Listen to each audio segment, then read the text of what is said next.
P, E, C, F, D. Great job, Eric. Can you read the line below that?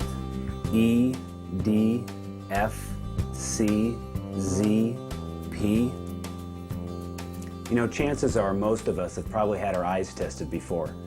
And no matter if the experience was enjoyable or not, one thing's for sure, corrected vision helps us see the world more clearly.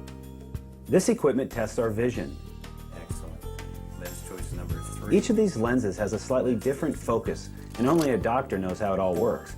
But our participation is necessary for this test to truly be effective. We can't be passive.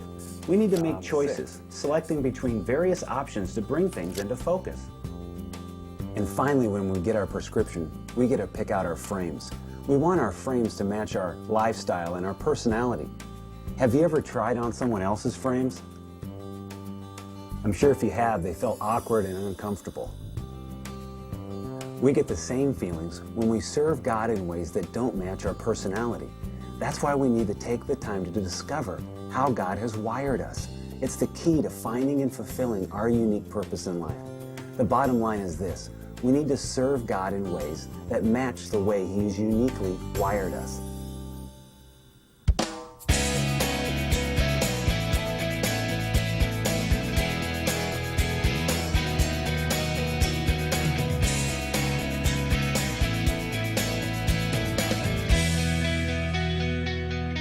It's obvious that God doesn't use a cookie cutter to create His people. He loves variety. Just look around. There are no wrong or right temperaments. God wants to use them all. But God doesn't measure people the way most of us do. The Bible tells us that the Lord does not look at the things that man looks at. Man looks at the outward appearance, but the Lord looks at the heart. While the world places value on externals like prestige, position, and wealth, God places the highest value on less visible aspects of our lives. Just as the Lord gave you your unique spiritual gifts, passions, and abilities, your personality is also a gift. He created it and gave it to you to use for His glory. Webster defines personality as the complex of characteristics that distinguishes an individual. These characteristics affect the way you think, the way you feel, and the way you act. They influence your entire life, from decision-making to dealing with change, from solving problems to resolving conflict, from engaging people to expressing your feelings, from competing to cooperating. Your personality takes center stage in all areas of your life. To help explain the difference in human personalities, experts have created different systems of categorizing personality traits. Gary Smalley and John Trent, for example, use animal names such as beaver, otter, retriever, and lion to explain how the traits of these creatures reflect our human personalities. In his book, The Purpose-Driven Life, Rick Warren utilizes 4 traditional temperament styles: sanguine, choleric, melancholy, and phlegmatic, to talk about personality. Clearly, there's more than one way to identify and categorize the different personalities we've been given. The one constant is this indisputable truth: God has instilled a unique personality in each of our lives. And understanding and embracing yours will help you more effectively express your spiritual gifts, heart, and abilities for His glory. I want to get very practical here so you can begin to embrace who God has wired you to be. As we move towards that goal, let's focus on the following 2 broad areas: how you relate to others and how you respond to opportunities. Your kingdom purpose is all about people, so it's important to discover how you relate to those around you. And because you'll encounter many serving opportunities through your life, understanding how you react to various situations will help you make the best choices. Let's look first at how you relate to others. A great way to determine this is to visualize walking into a room full of complete strangers. Some of you see this as an opportunity to meet and mingle with new people, while others will look for a place to hide. Neither impulse is better than the other. They are just 2 different ways people may respond to the same situation. During the course of my ministry, I've noticed that people's responses tend to fall into a few categories. Let's check out these as clues to determine your relationship style and how it may align with God's desires for you. First, would you say you're more outgoing or reserved? If you prefer interacting with many people and tend to gain energy from being around them, then God may have wired you to be more outgoing. On the other hand, if you prefer interacting with just a few people at a time and find energy renewed through quiet, reflective times, then your nature may be more reserved. Personally, I'm somewhere in the middle. I like to be around people and enjoy their company, but I'm more energized by being alone for times of reflection and solitude with God. What about you? Which of these statements best describe the way God created you? Do you tend to look for ways to be part of a group? Or do you desire to build deep relationships with just a few individuals? Do you tend to start conversations with people you don't know? Or possibly hesitate to be part of a large group? Like me, you may find yourself near the middle, which is totally fine. Whatever your tendencies are, that's the way God wired you to be. Next, are you more self-expressive or self-controlled? If you tend to be more open and verbal with your thoughts and opinions and enjoy sharing them with others, you'd be considered self-expressive. By contrast, if you tend to keep your thoughts and opinions to yourself, you may be described as self-controlled. My buddy Jeff is usually very outgoing, but when it comes to sharing his life with people, he's self-controlled.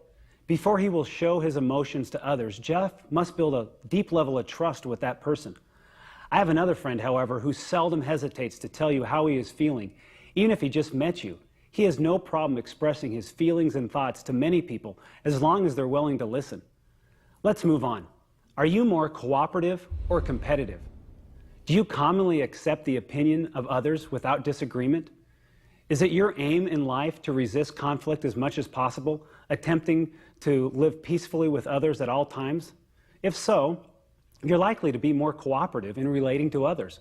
However, if you enjoy winning and overcoming obstacles is something that you greatly enjoy, you'd be considered more competitive by nature.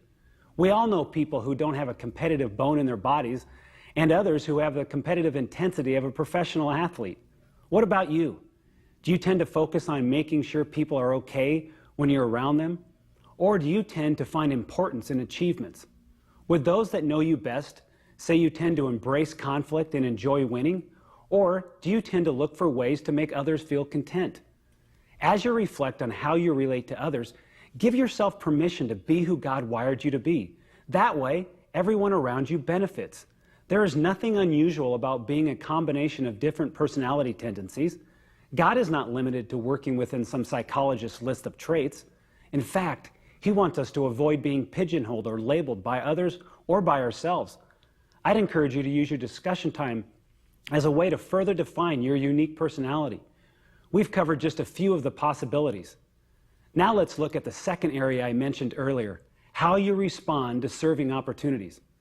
If you had the opportunity to choose the ideal setting that would enable you to make the greatest difference for God, what would it look like?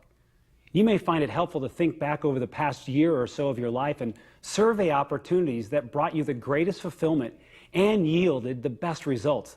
Like a farmer surveying his fall harvest, which opportunities produce the most fruit in your life? Let's take a look at a few categories, each designed to help you understand the way you react when God brings an opportunity to you. First, are you high risk or low risk? Some of us seek out situations that involve risk, while others avoid risk at all costs. Do you naturally gravitate towards serving opportunities that involve a few risks with little change, or does your heart race over those that come with a high level of risk attached? Next, would you say you are more people-driven or project-driven? My friend Dawn loves people, all people. She signs up for any opportunity that involves people. While Dawn is efficient in completing projects, she tends to be more people-oriented than process or project-oriented. What about you?